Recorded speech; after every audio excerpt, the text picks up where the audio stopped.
Welcome to The Grow Show, powered by Steel. The Grow Show is brought to you by Marty Grunder's Grow Group, where we specialize in teaching landscaping companies how to clarify their platform, grow their people, build their processes, and realize profits. Everything we teach is grounded in real experience. Our team is actively involved in the day-to-day operations of Southwest Ohio's Grunder Landscaping Company. New episodes of The Grow Show are released weekly on Wednesdays. Remember to subscribe so you never miss an episode. Filling in today for Marty Grunder is Grow Group Vice President Vince Torchia. Hey everybody, Vince Torchia, Vice President of the Grow Group, here for another exciting episode of The Grow Show, powered by Steel. It's spring, we're in the run, we're in the 100 Days of Victory. There's a lot going on in all of our companies, and something I want to talk to you about today is the fact that when we are busy, one of the first things that seems to lose track at any company are effective meetings. So today I want to talk to you about what an effective meeting looks like, and I want to encourage all of you to stay the course, stay on track, and keep your meetings going through a busy spring. So number one, before we have any meeting, we want to decide, what is the purpose of this meeting? What are we here to do? Is there a mission statement for the meeting? Why are we having this, right? There's that old adage, hey, this meeting could have been an email.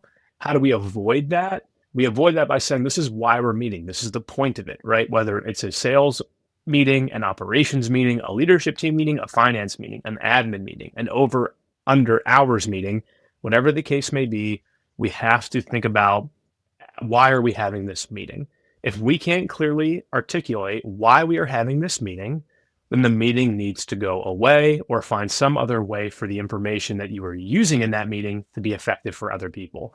Which means, hey, maybe that meeting does need to become an email or a memo or a process or a check-in somewhere else. So this spring, as you're looking at your meetings, number one, ask yourself, for all the meetings we have on our calendar, can I clearly articulate why we are having this meeting? Number two, once we decided why we're having it, we need to figure out, what's the agenda? What are we covering, right? Who is covering what on this agenda? And what do people need to either come prepared to discuss or know is going to be discussed at this meeting? So for that to be effective, the meeting needs to be set ahead of time. I'm somebody that thinks, hey, if you do it 24 hours in advance, you're probably in a good spot, right? Sometimes it can be 12 hours, 24 hours, whatever the case may be.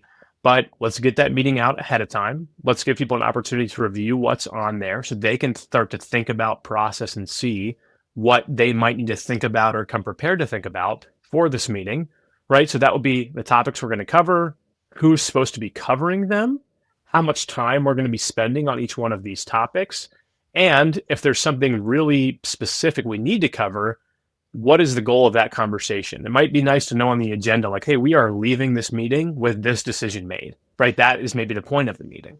But without an agenda, we don't know what to come prepared with. Some people don't like surprises. Some people really want to know what's going to be covered. Other people aren't that way, right? Other people like to just show up for a meeting and say, hey, what are we here to talk about? And that works well for them. But we can't be scheduling and preparing a meeting around that person. We have to be scheduling and preparing a meeting around the person who wants to know ahead of time what we're going to cover.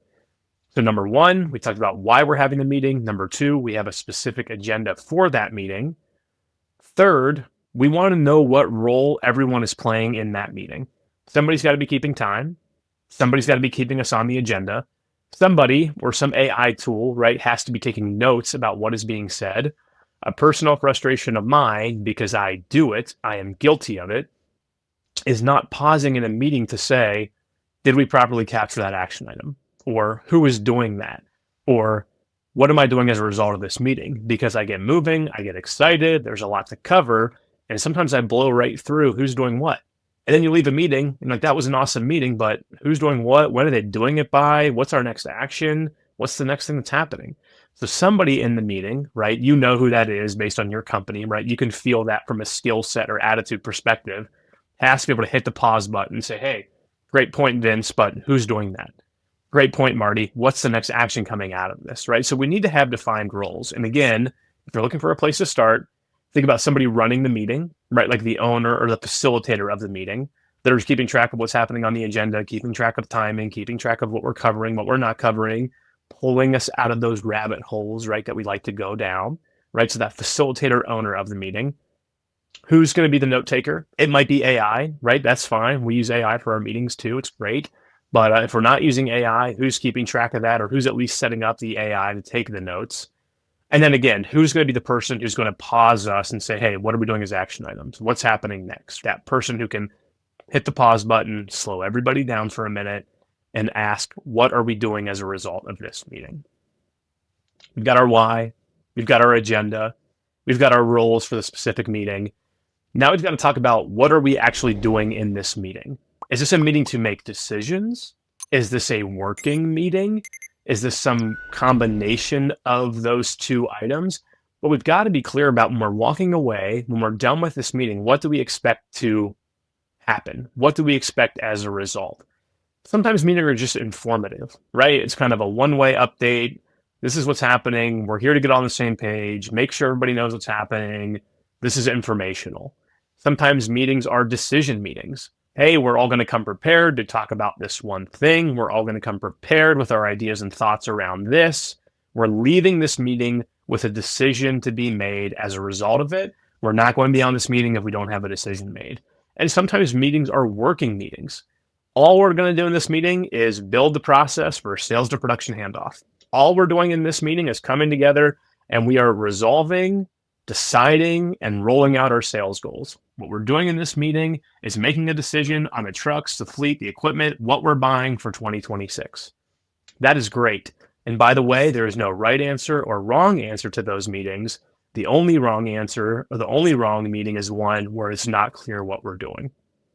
Again, we've got to prepare these meetings for the people who want to be prepared, want to take notes, want to come ready to speak about them, and not for the person who's okay with there being no agenda or okay with there being no real accountability coming from those meetings. Okay? So again, clear purpose for the meeting. What's the agenda for the meeting? What's my role in the meeting? What is our attitude towards this meeting? Decisions, informational, communicative, working. What is the point of what we're doing here?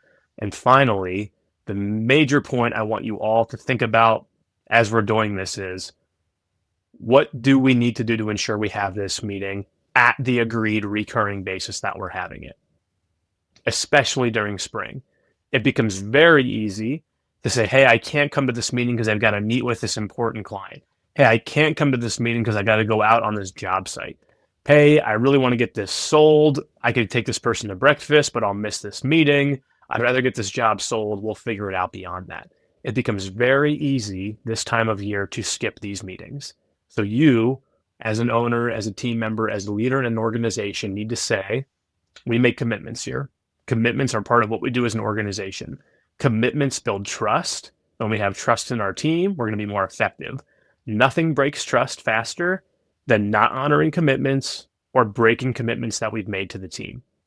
Even if it's for the right reasons that day, long-term, there are consequences. So everyone has to have respect for those meetings. And if you find that a meeting is being disrespected in terms of people coming in late, not prepared, I'd look at yourself in the mirror and say, well, what am I doing? Am I not giving a clear agenda? Have I not made the roles clear? Have I not stated the case for why we have to have this meeting? Maybe I'm the problem here. Maybe we don't need this. Or maybe there's a reason why no one respects this meeting. But we've got to look at ourselves first. And so the old adage, right, you've heard it from our ACE facilitator, Jim Cali, babies and bleeding. That's the only reason why we're going to miss a meeting, right? Somebody's having a baby or somebody's bleeding. Otherwise, we're going to keep having this meeting because this keeps the momentum moving forward. And when we have momentum, we can be more effective. When we have these meetings, we can save them. We can slot them into the conversation that needs to happen. We're not interrupting one another. We're doing our work because we have an opportunity, right, when we're all together in the same place at the same time to work through and talk through this solution together. So that is my challenge to you for this spring. Keep your meetings, whether it be a one-on-one meeting, a weekly meeting, a monthly meeting, a quarterly meeting, whatever the case may be, stick to your meetings. You all know the easy answer is to cancel things. The hard answer is to rearrange your schedule and your priorities around the skeleton of meetings that you already have, because that's what's better for the team. And I want your team to be on your mind. Next time you want to change a meeting or cancel a meeting, don't think about yourself, think about the team.